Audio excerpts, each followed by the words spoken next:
The red towel strikes again. She's a country music artist. She's a Broadway star. She's Rachel Potter. And she's on Nicki D TV. It's towel time.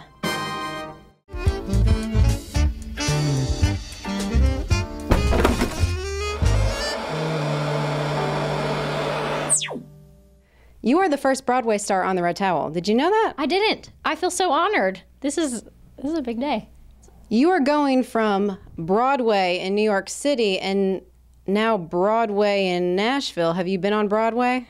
I have. Yes, I've seen Broadway in Nashville. And it's funny that they're named the same things. I mean, I think that that's a good omen, right? A little bit different though, right? Yeah, big difference. Big difference. But lots of history on both, so it's cool. It's cool to be a part of the Broadway up in New York City. It's been awesome. Well, speaking of that, you've had some amazing roles, girl. I mean, you are on fire. Just finished up Evita, and you were the mistress, correct? Yes, that's right. Yeah, it was really. So what was that experience like? Oh, it was great. You know, I got to build the show from the ground up because I was part of the original cast, and we put the show together. We actually started exactly 1 year ago. We started rehearsals, and it was awesome. Our cast was great, and the creative team was great. So it was all around just a really wonderful experience. And speaking of one particular person of the cast, Mr. Ricky Martin. Yeah. Ricky Martin. What was it like working with Ricky? Oh, so awesome. He's like really genuinely one of the nicest people I've ever met. And he's just a really good soul through and through. So it was really an honor, you know, but sometimes every night he would have to pick me up. I was the desperate mistress that was thrown out of the house and had to pick up all my clothes off of the ground and then walk away into the darkness. And he would pick me up every night off the stage and walk with me. And sometimes I'd be like, Ricky Martin? Like, living La Vida Loca? Is that you? And it was. Were you a fan of Ricky back in the day? Yeah. Shake your bonbon, living La Vida Loca? Yeah? So maybe we'll shake our bonbon later? I think that's a great idea. I think that's an excellent plan. Awesome. I'm holding you to that. Shake your bonbon, shake your bonbon, shake your bonbon, shake your bonbon, shake your bonbon, shake your bonbon, shake your bonbon, shake your bonbon, baby. And I must say though, I'm really jealous of your Disney characters that you've played. I'm obsessed with Belle. You've been Belle. That's awesome. Thanks. What was it like to do that in Disney?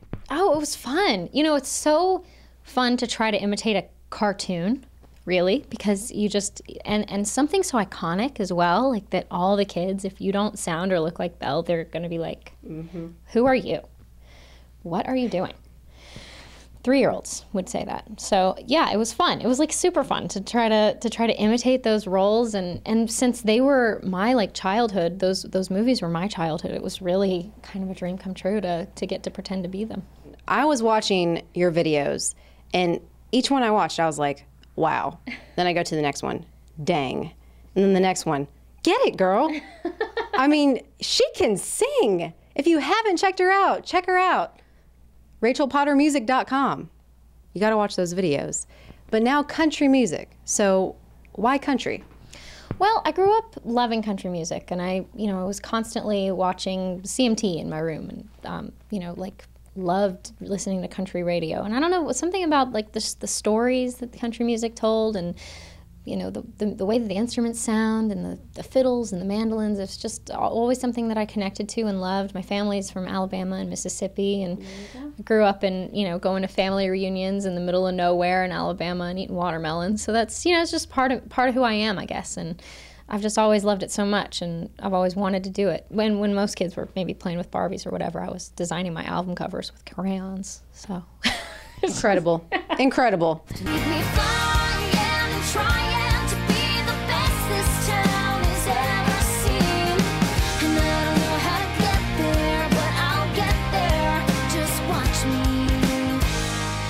Live the dream. Rachel Potter's country debut, Live the Dream, is available on iTunes. So I highly recommend you go check that out. Now, back to our interview. You raised money for your EP, right? Yeah. Talk about that. Like, she's a go-getter, self-motivated. I like your style. Well, I really, really wanted to make this record, and I didn't know how I was going to do it financially. And I was so lucky because I was in Addams Family at the time. I was playing Wednesday Addams, and I had like all of a sudden all these people cared about who I was and wanted to support my career and stuff. And so when I put out the Kickstarter video, I was so overwhelmed and encouraged by the response. And my goal was to raise $10,000, and I raised 20.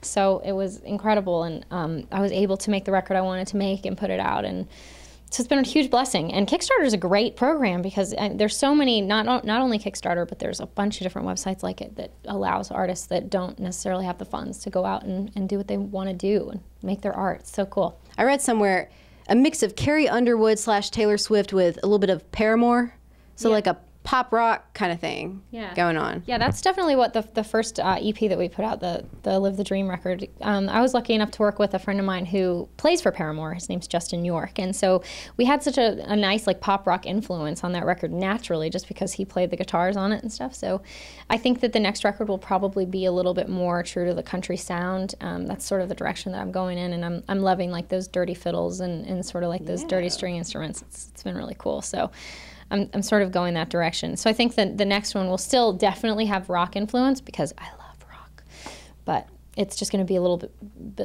dirtier rock. Yeah. Yeah. RachelPotterMusic.com is where you can find her, or tweet her at The Rachel Potter. This has been another edition of The Red Towel. I'm Nicki D. Ciao for now. Mama always told me I was a